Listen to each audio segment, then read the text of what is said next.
The road ended long before I expected it to. My car lights cut through a thin wall of fog, but there was nothing left to illuminate except broken trees, and an empty stretch of land that didn't feel like it belonged on any map. The silence here wasn't natural.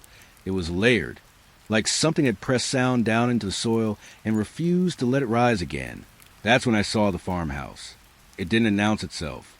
No lights, no movement, just a shape sitting too still in the dark, like it had been waiting longer than it should have been able to wait. The wood looked wet even though it hadn't rained. The windows reflected nothing, not even my headlights. I remember stepping out of the car, without really deciding to. My feet touched the ground, and the air felt colder than it should have at that hour, like the night was breathing through the earth itself. A soft creak came from somewhere inside the house. Not loud, not urgent, just aware, and then the cellar door shifted. It moved by itself, only a few inches, revealing a line of black underneath that felt deeper than darkness should be, as if something beneath the farmhouse had noticed me arriving. That's when I realized I hadn't found this place by accident. Something had called me here, and whatever was inside already knew my name. The road appeared just after sunset. Late autumn had settled over the countryside. The fields on either side of me were pale and empty, covered in thin frost that caught the last traces of daylight. My headlights stretched across the pavement. The engine hummed softly beneath my hands. And somewhere ahead, beyond the gathering fog, stood a farmhouse that did not appear on any map. I had checked 3 times before leaving. Paper maps, phone maps, even an old county survey I found online. Nothing. No house. No road. No record that anything existed where I was going. Yet I had an address, and a strange certainty that I needed to follow it. At first, the drive felt ordinary. Cold air slipped through a crack in the window. The scent of damp earth drifted in from the fields. The radio played quiet music mixed with occasional bursts of static. Nothing unusual, nothing alarming. The fog arrived slowly. It crept across the road like pale water, thin at first, almost beautiful. My headlights cut through it easily, but mile by mile it thickened. The white haze swallowed fence posts, then trees, then entire fields. The world narrowed until only a short stretch of pavement remained visible ahead. I glanced into the rearview mirror. The road behind me was gone. Not hidden, gone. There was only fog, dense and silent. No tire marks, no headlights, no sign that I had traveled any distance at all. A small knot formed in my stomach. I adjusted the mirror, looked again. The same endless white. I told myself it was only the weather, only the fog, but the thought lingered. Quietly, like a splinter, the radio crackled. Static rolled through the speakers. A dry hiss. Then the music disappeared. I reached for the dial. The signal returned for a second, faded, returned again. Then something else emerged. A whisper, soft, barely audible. I leaned closer. The voice repeated the same few words, over and over, too quiet to fully understand. Each phrase dissolved into static before I could catch it. The whispers continued, steady, patient, almost gentle, as though someone sat very far away, speaking directly into the radio from another room. I changed stations. Every frequency carried the same voice. Every channel, the same repeating murmur, the same hidden message. My fingers tightened around the steering wheel. Outside, the fog pressed closer against the glass. The road felt longer now, unnaturally long. I checked the clock. Only a few minutes had passed. It felt like hours. The fields disappeared entirely. There was nothing beyond the headlights, nothing beyond the pale wall surrounding the car. Then I noticed something ahead, a shape emerging from the mist, dark, still, standing beside the road. I slowed instinctively. The tires rolled across damp pavement. The shape grew clearer. A wooden sign, old and weathered, its surface cracked with age. The wood looked gray and soft, as if it stood there for decades. I pulled closer. The headlights illuminated the carved letters.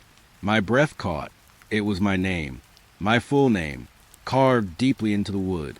Each letter rough and uneven, as though cut by hand. Recently, the sign leaned slightly toward the road. Waiting. The fog curled around it. The cold inside the car seemed to deepen. I stared at the carving, trying to understand, trying to remember if anyone knew I was coming. No answer arrived. Only the whispering radio. Only the hum of the engine. Only the silence pressing against the windows. I drove on. The sign vanished behind me. The road continued forward, straight and narrow. The fog grew thicker still. Even the headlights struggled now. Their beams bent and scattered through the white haze. The world felt smaller with every mile. The air smelled faintly of wet wood, and something older, something hidden beneath the scent of rain and earth. The radio whispers seemed clearer, not louder, closer. I could almost recognize the voice. Almost. But every time understanding approached, static swallowed the words again. I kept driving. Alone. The road no longer felt connected to anywhere. It felt detached, forgotten, as though the land itself had misplaced it, as though the pavement existed outside the rest of the world. My hands felt cold on the wheel. The silence between the whispers grew heavier. Even the engine seemed quieter now, as if the fog absorbed every vibration, every sound, every trace of life. Then the road curved gently. The first curve of what felt like an endless straight line. I followed it, and the fog ahead shifted, just slightly.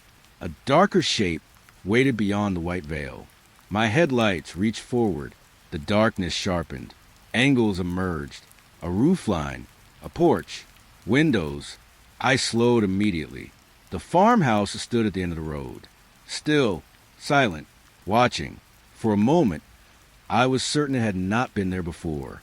The road ahead had been empty only seconds earlier. I would have seen it. I should have seen it. Yet now it stood directly before me. Weathered boards, dark windows, a pale porch resting beneath the fog. The radio fell silent. No whispers, no static, nothing. The engine idled softly. Warm air drifted from the vents. But the farmhouse remained motionless in the cold white mist, waiting where no map claimed it existed, waiting as though it had always been there, and as though it had been waiting specifically for me. The farmhouse stood still in the fog. The engine stayed on for a moment longer, warm air brushing my hands, cold silence pressing from every side of the glass. I stepped out. The ground beneath my shoes was wet soil mixed with old gravel. It felt softer than it should have, like it had been walked on too many times. The air smelled of damp wood, and something faintly sweet, almost like rotting leaves trapped under stone. I looked up at the windows. They were dark at first, empty, just reflections of fog moving across glass. Then I noticed something strange. The reflections were not matching the real movement outside. The fog drifted left, but the glass showed it drifting right. My breath slowed. I leaned closer. The farmhouse felt closer than it should have been, as if the walls had shifted forward while I was not looking. The windows pulsed faintly with reflection, not light, motion. Inside, shapes moved, soft and uncertain, not like people, more like memory trying to become matter. I stepped toward the porch. Each board beneath me gave a low, tired creak. The sound felt delayed, as if the house heard it before I made it. The curtains inside the nearest window shifted, slowly, like breathing. In, out, in, out. No wind touched them. The air outside was still. I stopped at the bottom step. The glass reflected my face, but not correctly. My reflection blinked a moment later than I did. I lifted my hand. It followed, half a second behind. Something inside the house moved closer to the window. A silhouette, tall, thin, undefined. It stood just behind the glass, watching. I blinked. The silhouette vanished. Only curtains remained, still breathing. The silence deepened. I raised my hand again. Slow, careful. The glass felt colder than expected. Almost wet. A knock came from inside. One single. Clear. Close. From a room that should have been empty. My hand froze against the window. The farmhouse did not move, but it was no longer still. Not to me. Not anymore. The storm arrived just as I reached the door. Wind pressed against the farmhouse walls. Rain fell in thick, uneven sheets. The porch light flickered once, then stayed on, weak, yellow, like something tired of burning. I pushed the door open. It was not locked. The inside smelled of old paper and cold dust. The air was heavier than outside, thicker, as if the house had been holding its breath for a long time. The hallway stretched farther than it should have. From the outside, the farmhouse looked small, 2 rooms at most, but inside, the corridor bent slightly, continuing farther than the shape allowed. I stepped in. The door closed behind me without a sound. Not slammed, not pushed, just closed, as if it had decided I was inside now, and would remain that way. The floorboards were uneven. Each step answered with a different tone. Some deep, some hollow, some too sharp, like something beneath was shifting away from pressure. I looked down the hall. 2 doors on the left, 1 on the right. At least, that's what I counted. But when I blinked, there were 3. Then 2 again. The light above me flickered. The bulb did not match the rhythm of the storm. It ticked. Once. Pause. Twice. Pause. Like a clock pretending to be electricity. A faint sound drifted from upstairs. Footsteps. Slow. Measured. Walking across a floor that should have been empty. I stood still. Listening. The steps stopped when I stopped. Started when I moved. I tested it once. Then again. The pattern held. The house was responding. I swallowed hard. The hallway seemed longer now, or I had moved without noticing. A door at the end of the hall creaked slightly open. Just a gap, enough to show darkness inside. Not black, deeper than black, like space with no memory of light. The footsteps upstairs resumed. Closer now. I backed away from the door. The hallway light dimmed, not flickering anymore, just fading, as if the house was lowering its voice. I turned toward the room I came from, but it was no longer behind me. Only another hallway stretched back. Same walls, same faded wallpaper, different direction. The realization did not arrive loudly. It settled, slow, heavy. The house had no clear layout anymore. Or I had entered one that changed while I was not watching. The footsteps above paused again, then resumed. Right above me, I stepped backward. The bedroom door at the far end of the hall closed on its own. Soft, final, a sound like a decision being made, and then accepted. The storm outside had grown louder. Wind pushed against the farmhouse walls in uneven waves. Rain tapped at the windows like impatient fingers. Inside, everything felt tighter, colder, as if the house had shrunk around me without moving at all. I walked back through the hallway, careful, quiet. The floorboards remembered every step too clearly. Each creak felt repeated somewhere deeper in the structure. The rooms I passed no longer stayed consistent. Doors shifted slightly when I looked away, then returned when I looked again, always just enough to make me doubt what I saw. At the far end of the hall, something was different. The floor dipped slightly near the wall. A shape I had not noticed before. A seam in the wood. I stepped closer. A cellar door. Old. Thick. Slightly tilted inward. It was already open. Just a few inches. Enough for cold air to rise through the gap. The air that came from it was not like the rest of the house. It was sharper, drier, and strangely alive, like a breath held too long underground. I stood above it for a moment, listening. Nothing moved upstairs now. No footsteps. Only the storm outside. And something else. A low hum. Barely there. Not mechanical. Not natural. Something in between. I knelt slowly. The wood around the edges of the cellar looked worn, but unevenly so, as if hands had touched it more recently than the rest of the house.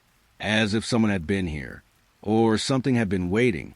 The door creaked slightly as I shifted my weight nearby. Not from my touch.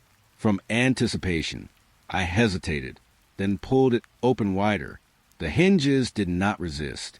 They welcomed the movement. Cold air rose immediately. Not rushing, just rising, like something exhaling upward after a long silence. A staircase descended into darkness. Wooden steps. Old, but not dusty. That was the first wrong detail. They looked used, freshly, as if someone had gone down recently, or was still going down. The hum grew clearer, not louder, closer. Each step into the cellar seemed to carry its own faint vibration. I placed one foot on the first step. It pressed softly, too softly, like the wood had been expecting weight. The darkness below shifted, not moving, acknowledging. I stopped halfway down, listening. From deep beneath, something moved. Not footsteps, not exactly. A dragging presence, slow, patient, circling somewhere below where sight could reach. The hum changed pitch, just slightly, almost like recognition. I should have gone back. I did not. The staircase continued downward longer than it should have. The house above felt distant already, as if I had stepped outside of it without leaving it.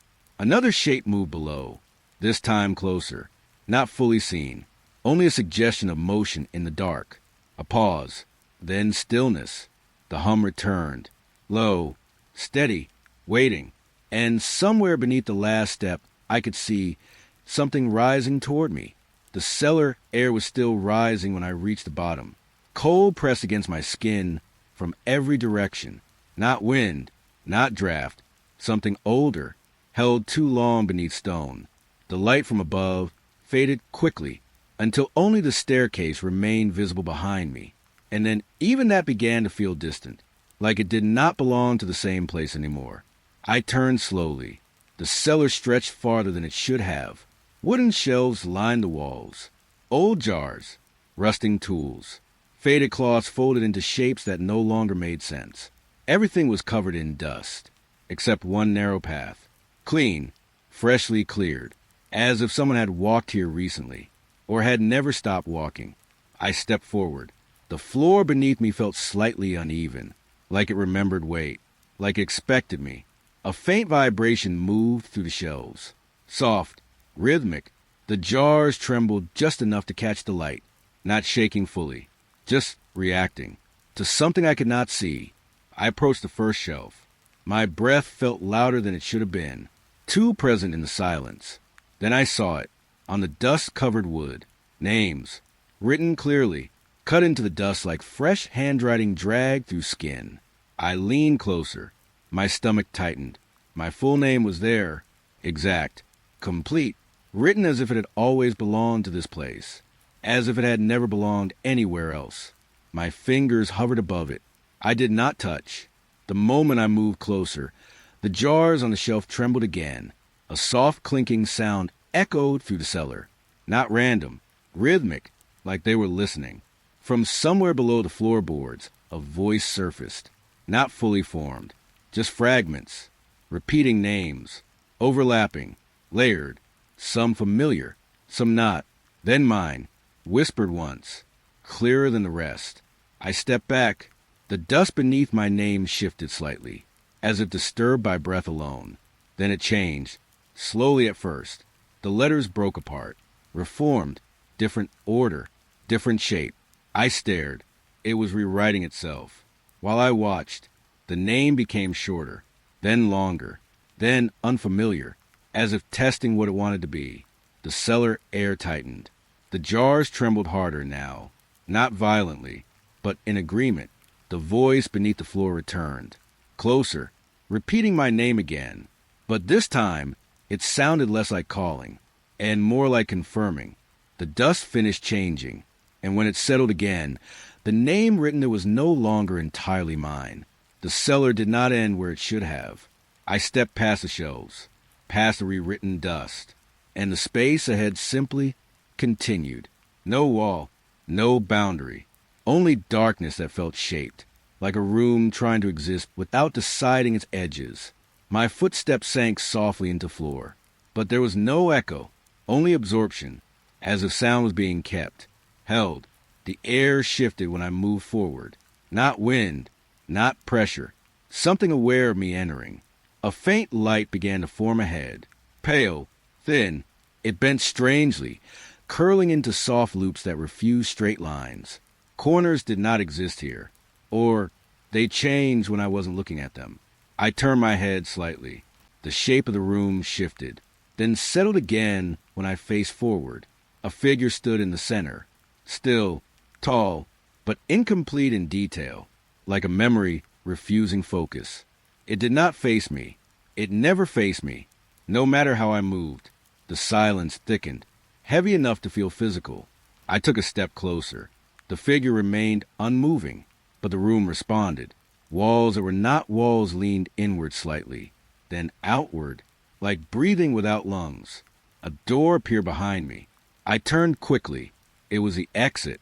I rushed toward it, grabbed the handle, turned it, opened it, stepped through, and found myself back inside the same room. The figure still in the center, still not facing me. The room had not allowed escape. It had only folded. Time stopped feeling steady after that.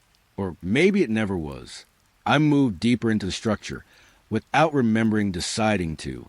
The house above no longer felt separate from the cellar. Everything blended. Wood, stone, air, all of it layered like breathing skin. Then I noticed it. The floorboards above me. They were not silent anymore. They breathed, slow, synchronized. In, out, in, out. Not random, not natural. Perfectly timed. I pressed my hand against the wall. Cold stone answered back. A vibration ran through it, like something beneath was responding. The house understood touch. I said nothing. Still, the foundation reacted. A low whisper rose from below. Not words at first, just tone. Then structure formed inside it. Don't stay above us. The phrase repeated. Not louder, more certain. I stepped back. The floor beneath me shifted slightly. Not collapsing, not cracking, just lifting. Like an inhale, a deep breath drawn from the earth itself. Then it settled again, too calmly, as if nothing had happened. But I felt it. Something underneath was no longer sleeping. It was aware, and it had learned me. The staircase appeared when I wasn't looking at it. That was the only way I can describe it. One moment there was wall. The next, steps, leading upward into a space that should not exist. I climbed, slowly. Each step felt uncertain, like it was deciding whether to support me. Doors lined the upper hallway, but they were unstable. Some appeared only in the corner of my vision. Others vanished the moment I focused on them. I turned my head slightly.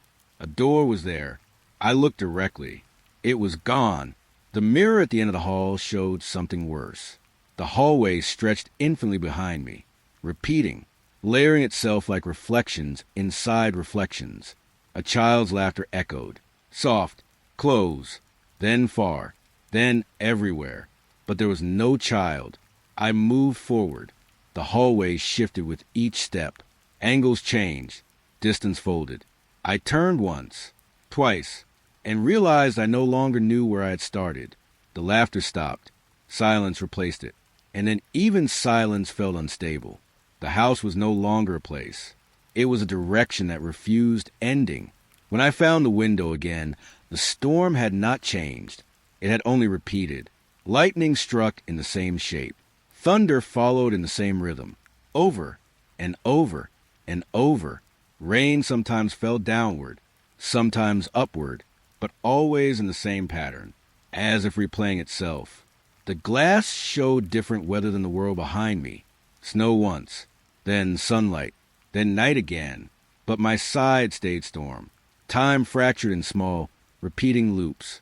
My breath felt delayed, then doubled, then out of sync with itself. A clock appeared on the wall. I don't remember it being there before. It ticked irregularly, then suddenly aligned, then reset, back to the beginning. The storm outside repeated its first flash of lightning again. Identical, perfect, unchanging. Then the clock clicked once more and restarted itself. The photograph appeared overnight, framed, old wood, hanging exactly at eye level. I did not see anyone place it there, but it was there, watching. The image showed the farmhouse, but older, almost alive, like it was still being built. Each time I looked at it, something changed. A window moved, a shadow shifted. A door appeared where there was none before. Then my attention caught something worse. The faces in the photograph, slowly resembling mine, not identical, but becoming closer, like the image was learning me. behind the farmhouse in the photo, the cellar door was visible, open, from a time that should not exist. I stepped closer. The frame grew colder, and then the reflection inside it shifted. My own body appeared inside the photograph. Standing in the hallway I was currently in, looking out, waiting. The hallway felt tighter the longer I stood still. Air moved through the farmhouse in slow, uneven cycles, like something enormous inhaling through the walls. I noticed the door first. It wasn't open. It wasn't closed. It was breathing, though it expanded slightly with each inhale, then relaxed, soft, rhythmic.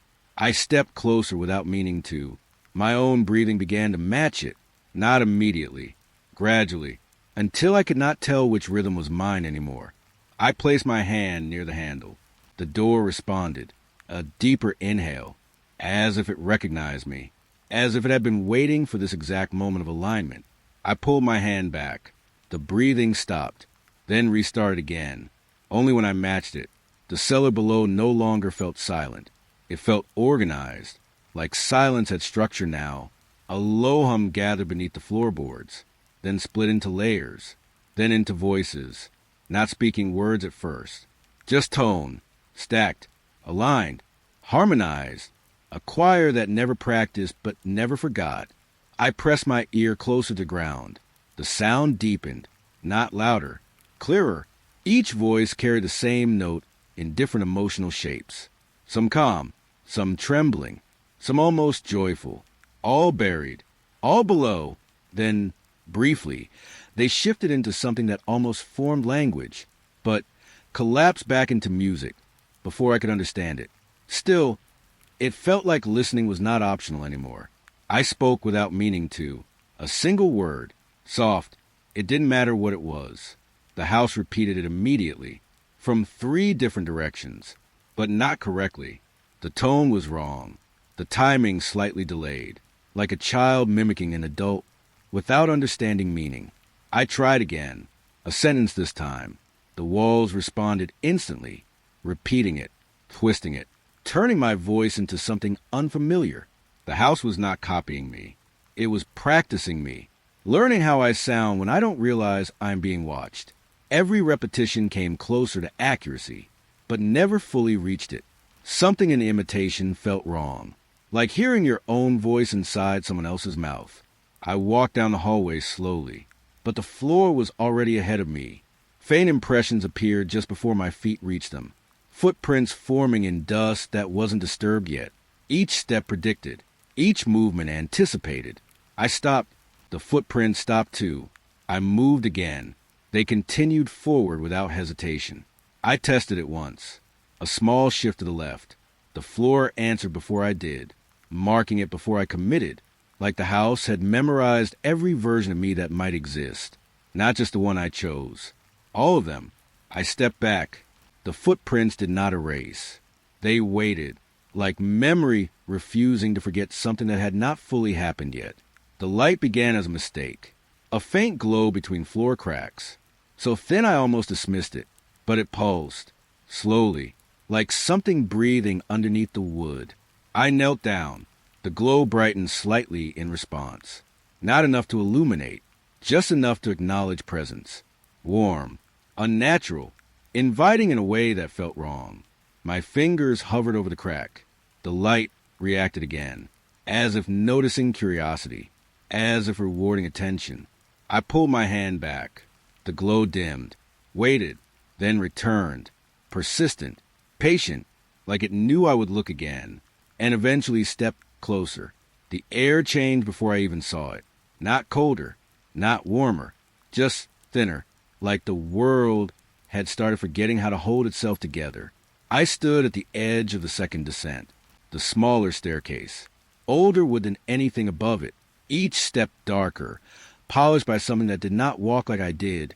The farmhouse above felt distant now, not physically, structurally, as if it had moved into another thought entirely.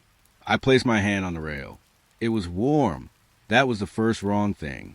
Would that deep underground should not carry warmth. It should forget temperature. But this felt recent, lived in, like someone had just let go of it.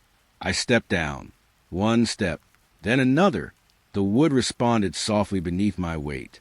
Not creaking, not resisting, just acknowledging.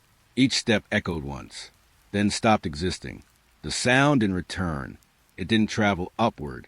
It simply ended where it was born. The walls narrowed, then widened, then forgot what shape they were trying to hold.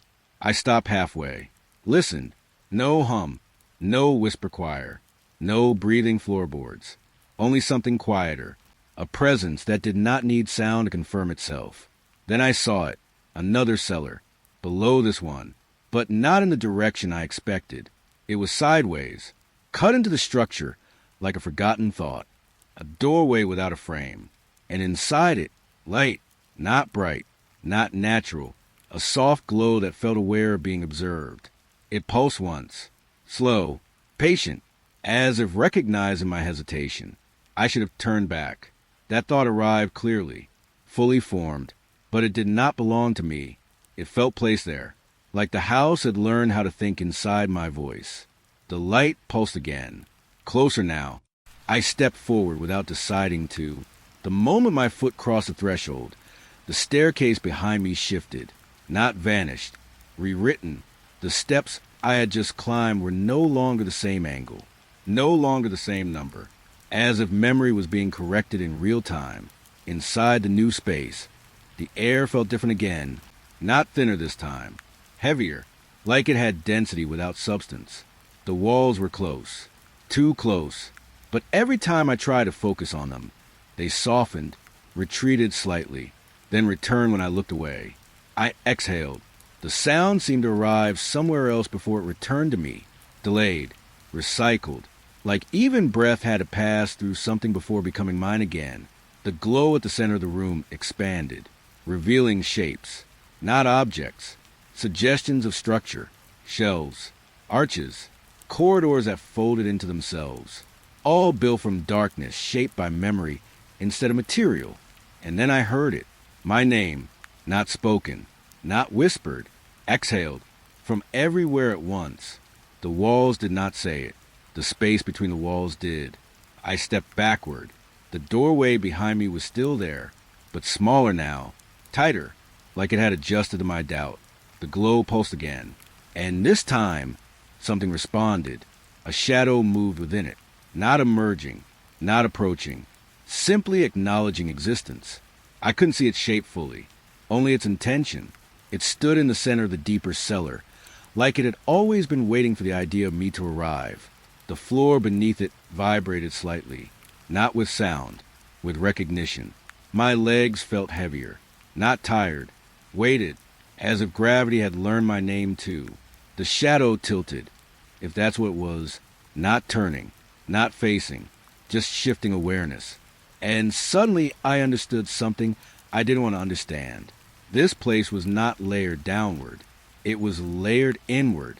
Each cellar not beneath the house, but beneath perception itself. The glow dimmed slightly, then brightened, like a slow blink. And with that blink, I realized something worse. The doorway behind me was no longer leading out.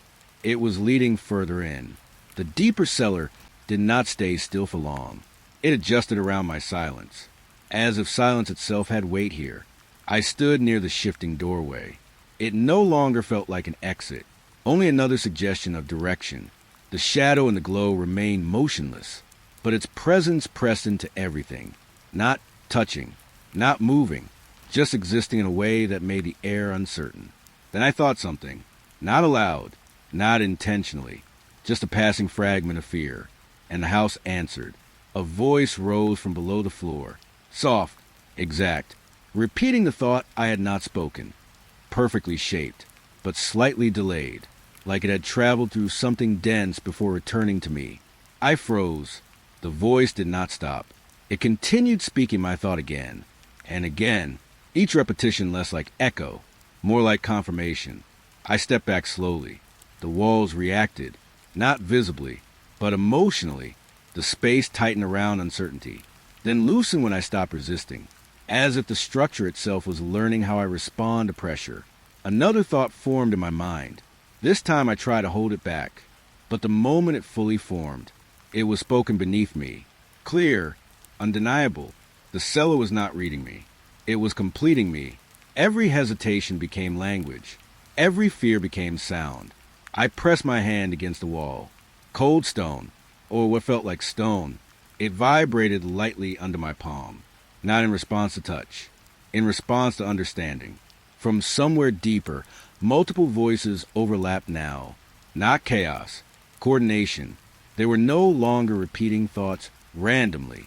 They were anticipating them. I tried to think of nothing. The silence inside my mind became loud. Too loud, and the voices responded anyway. A single phrase formed beneath the floorboards.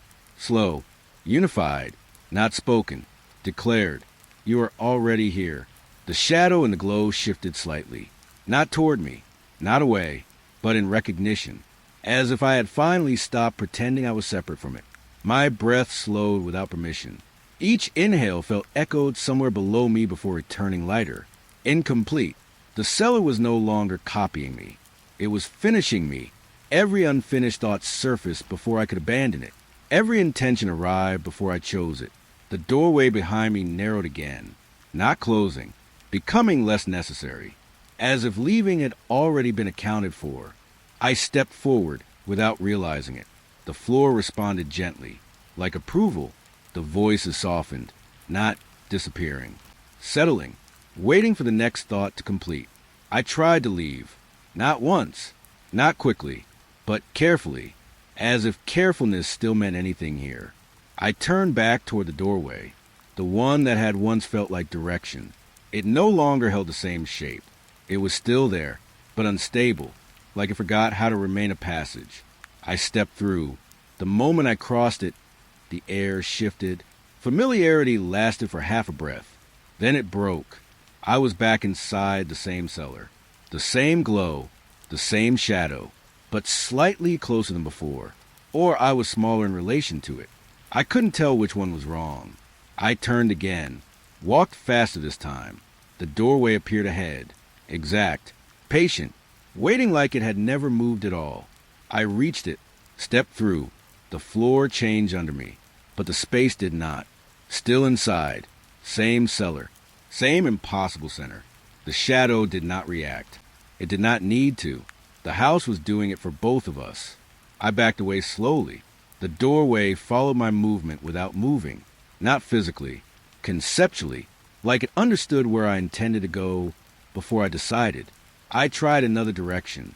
Walls unfolded slightly, then reformed, always returning me to the same interior logic. Every attempt became repetition. Every exit became suggestion. And every suggestion led back here. The realization came without urgency. Just wait. The house did not block exits. It replaced the idea of them. My breathing grew uneven. Each inhale felt slightly delayed, as if the cellar was tasting it first. Then returning it altered. The shadow and the glow remained still, but its stillness felt active, like attention held in perfect suspension. I whispered something, not a word meant to matter, just proof of choice. The house answered immediately, not with sound, with structure. The walls shifted again, not closing, correcting. The doorway appeared once more. Closer now, too close. I stepped toward it, no hesitation this time. The moment my hand touched the threshold, it folded, not away, not open, inward, like the concept of outside had been removed from its definition. I pulled my hand back. The doorway remained, but it no longer led anywhere other than back into itself.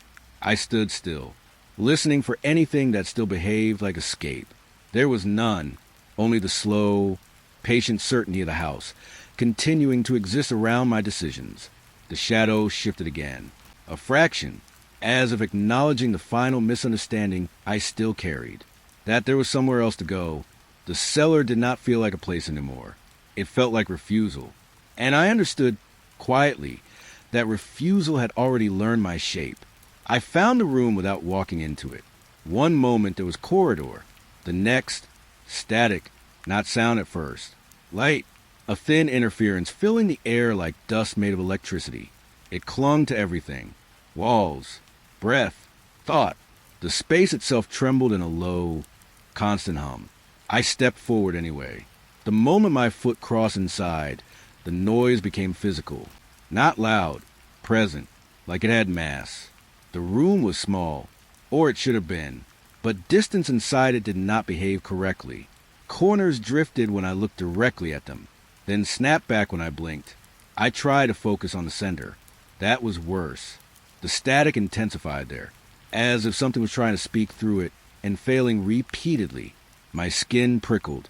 Not cold, interference. The air felt crowded, like too many versions of the same moment were layered on top of each other. I raised my hand. Slow, careful. The moment I moved, the static responded. It traced a motion before I completed it. Anticipating, correcting. I stopped. The room stopped with me. No echo, no delay, just synchronization. Then, a whisper formed inside the static, not separate from it, made of it. I couldn't tell where it started, only that it was repeating something I had not said. Not yet. The sound fractured into multiple versions of itself, each one slightly delayed, slightly altered, like the room was trying to decide which version of me was real. I backed toward the edge.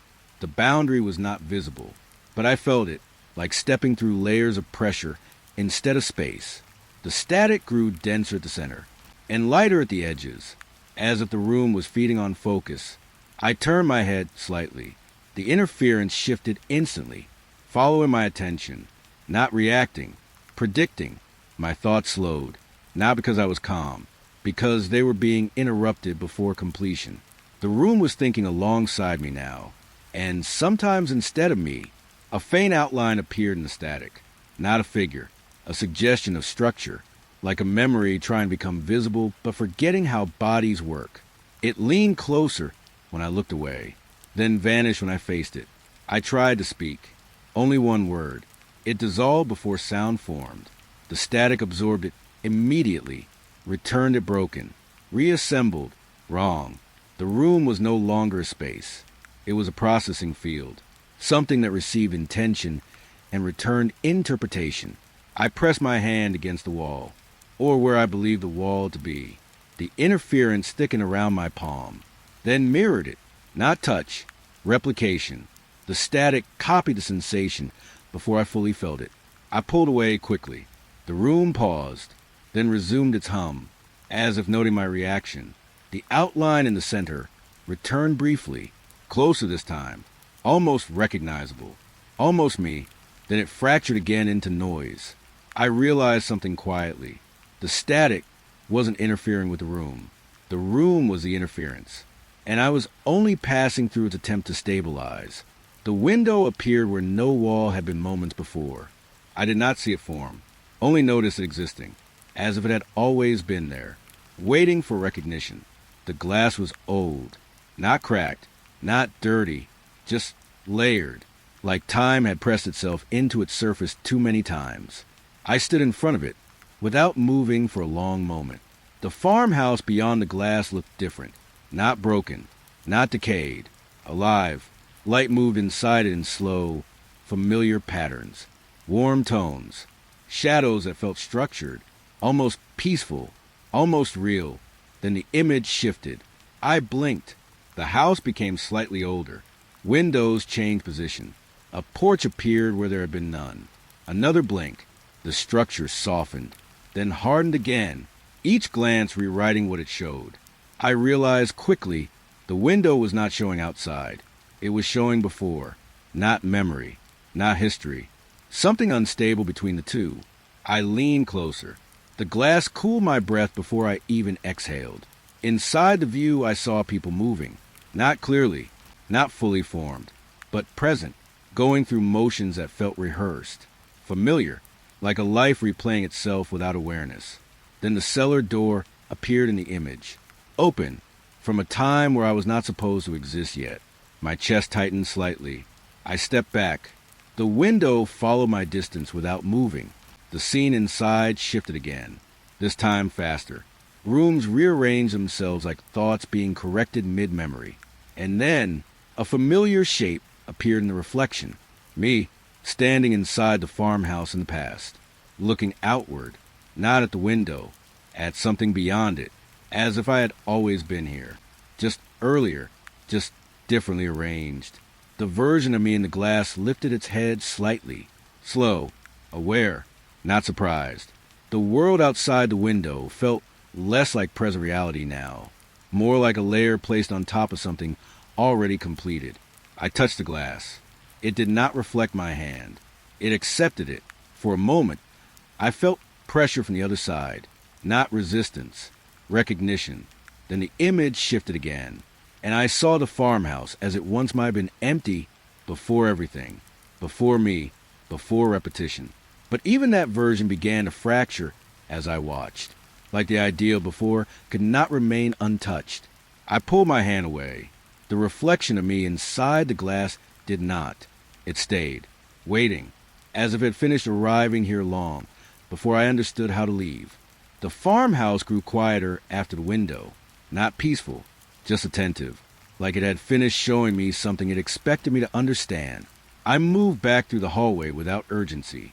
My footsteps felt lighter than before, or less certain, as if the house was sharing the weight of them now. The floorboards carried a faint vibration beneath each step. Not sound, recognition. I stopped near the center of the house. I did not choose the place. It chose me. Then I heard it. My name, not spoken in a room, not whispered from a direction. It came from below, deep beneath the floorboards. Slow, drawn out, like something repeating a word it had never needed to say before learning it from me. I stepped back. The floor answered immediately. My name again, closer, clearer, not calling, confirming. The boards beneath me trembled lightly, not breaking, breathing, in the same rhythm I had begun to notice everywhere. The house was learning the shape of me through repetition. My name echoed again, but now it overlapped.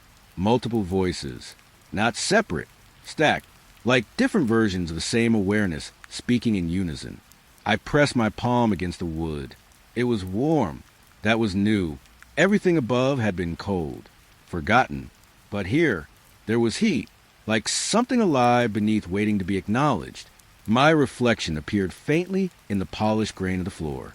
Not accurate, slightly delayed. I watched it move a fraction after I did, then stop, then move again when I hesitated. The house was not just echoing me anymore. It was storing me. A thought formed in my mind, unspoken, but instantly answered below.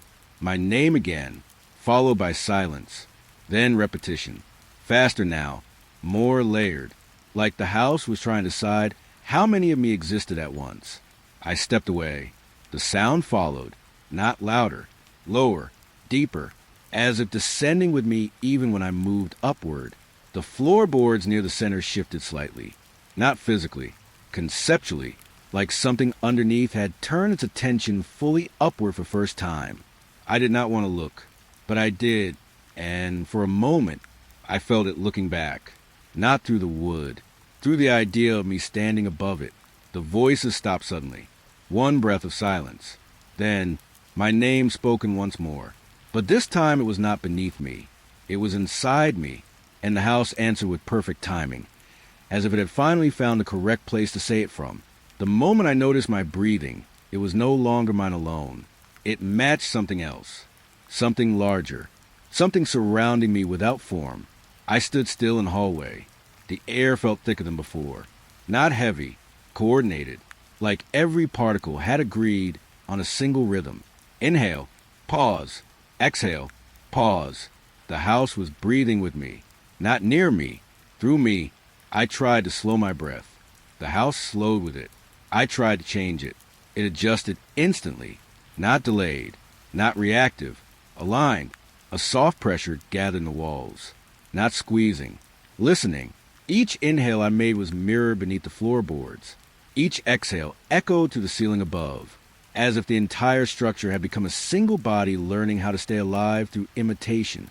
I pressed my hand against my chest. My heartbeat felt distributed, not contained, extended. Somewhere in the house, something matched it, perfectly, too perfectly. The realization came slowly. There was no separation anymore, not between rooms, not between levels, not between me and the structure around me, only synchronization. The house did not live beside me. It lived with me, or through me. A whisper moved through the walls without words. Just rhythm, just agreement. The floorboard beneath my feet lifted slightly on inhale, settled on exhale, like the entire house was practicing being a single organism.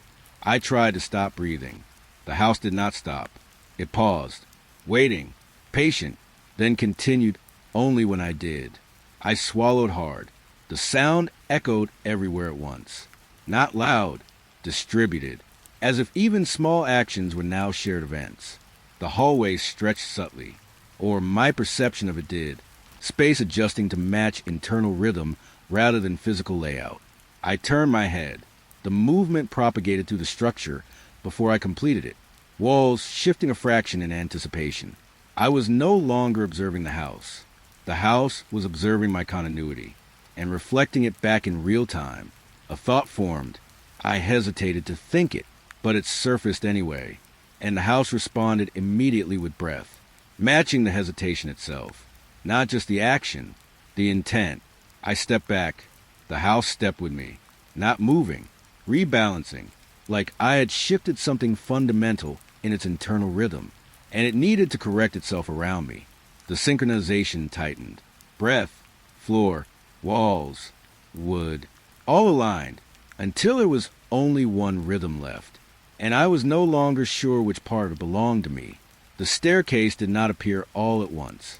It unfolded, one step at a time, as if the house was remembering how to become a path downward. I stood at the top without knowing when I had arrived there. The air was heavier now, not pressing, pulling, like gravity had shifted its attention away from the world above and focused only on what could fall. The first step looked normal. That was a mistake. Normal meant nothing here. I placed my foot down. The wood accepted it, then extended beneath it. Another step appeared where there had been none a moment before. Then another. The staircase continued downward without visible end. Not into darkness. Into depth. There was a difference now. Darkness suggested absence. This felt like continuation. I descended slowly, each step arriving just before I needed it.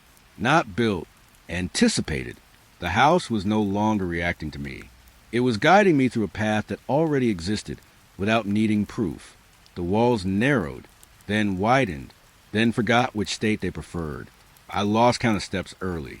Numbers became meaningless quickly. Time had already begun to loosen here. My breathing stayed synchronized with something I could no longer locate. Above, below, inside. All possibilities felt equally correct. Then I noticed it. The descent was not linear. It was looping. I passed the same crack in the wall. Twice, then again, each time slightly altered, as if the staircase was correcting its own memory of having been seen. I stopped. The steps beneath me did not. They continued forming downward, patient, expecting continuation. I turned around. There was no up, only more staircase extending in both directions at once. Down became indistinguishable from return. The realization settled quietly. There was no exit direction here, only movement through something that refused endpoints. A faint pressure built in the air, not sound, expectation. The staircase responded to it, extending further, always further, like it could not tolerate the idea of stopping. I took another step, then another, each one slightly less certain of direction. The concept of arriving anywhere began to dissolve. Even falling lost meaning, when there was no bottom to confirm it. The house breathed somewhere far away, or maybe very close, and the staircase answered that breath by continuing itself, endlessly, patiently, as if it had always been designed to forget where it began. The descent finally changed, not by stopping, but by becoming quieter. The staircase lost its certainty beneath my feet. Each step no longer appeared before I needed it. It hesitated, as if even the house was unsure how far I was allowed to go. The air turned still, heavier in a different way. Not pressure, anticipation. Then I saw the light, far below, not bright, not wide, just a single point suspended in darkness, waiting without movement, I descended toward it, slowly, carefully. Each step now sounded louder than the last, as if silence was being left behind me in layers. The walls around the staircase no longer behaved like walls. They softened, then hardened, then softened again, like something breathing in confusion. The light did not grow as I approached. That was what felt wrong. It stayed the same size, the same distance, as if I was not closing in on it, but aligning with it. When I reached the final step, there was no floor, only a rival. The space opened suddenly, a cellar beyond the cellar, or something pretending to be one. The light floated at the center. Still, patient, it illuminated nothing around it, only itself, and what stood just beneath it, a shape, not fully formed, not fully absent. It did not move when I entered. It did not need to. The air bent slightly around it, not in fear, in acknowledgement. I felt something in my thoughts loosen, not clarity, exposure, like the presence was not arriving into space, but revealing what had always been here and simply unrecognized. The light flickered once, soft, controlled, and in that flicker, I understood something I did not want to understand. It was not watching me. It was finishing me, not as an ending, as completion. The shape beneath the light shifted, just enough to suggest attention. Not toward me, through me, like I was a temporary arrangement of something it had already accounted for. The cellar felt suddenly less like a place beneath a house, and more like the original layer everything else had been built over. The air tightened, not around me, through me, and the light pulsed again, slow, final, as if waiting for recognition that I had already arrived long before I understood how to descend. There is a moment that keeps repeating, not in time, in awareness. I stand somewhere inside the farmhouse, where I always have. The walls no longer feel like walls, only boundaries my mind keeps trying to confirm. The light from below is gone now, or perhaps it never existed in the way I remember. Everything feels quieter, not peaceful, resolved. I walk through the hallway, slow, each step arriving before I decide to take it. The house no longer reacts to me. It completes me. The doors are still here, but they no longer suggest direction, only familiarity, like I have passed them many times before without noticing. The window shows the storm again, or the absence of it, or both, layered together until meaning becomes optional. I stop at the center of the house. This place feels like the first breath I ever took, and the last one I will understand. Something shifts beneath the floor, not movement, recognition. My name is there again, but softer now, not calling, not confirming, just existing as part of the structure itself. I close my eyes, and when I open them, nothing changes, because nothing ever changed. The cellar, the rooms, the stairs that led downward forever. All of it feels like different ways of remembering the same place, a place that never needed to move, because it never allowed leaving. The realization does not arrive suddenly. It unfolds, slow, familiar, like remembering something I have known for too long to question. I never entered the farmhouse. Not truly. I never left it either. The thought settles without resistance, like dust finally choosing where it belongs. The house breathes once, in perfect sync with me, and then it does not separate the breath anymore. There's only one rhythm now, not mine, not its, just continuing. And somewhere in that continuation, I understand the final silence is not the end of the story. It is the place where it has always been happening.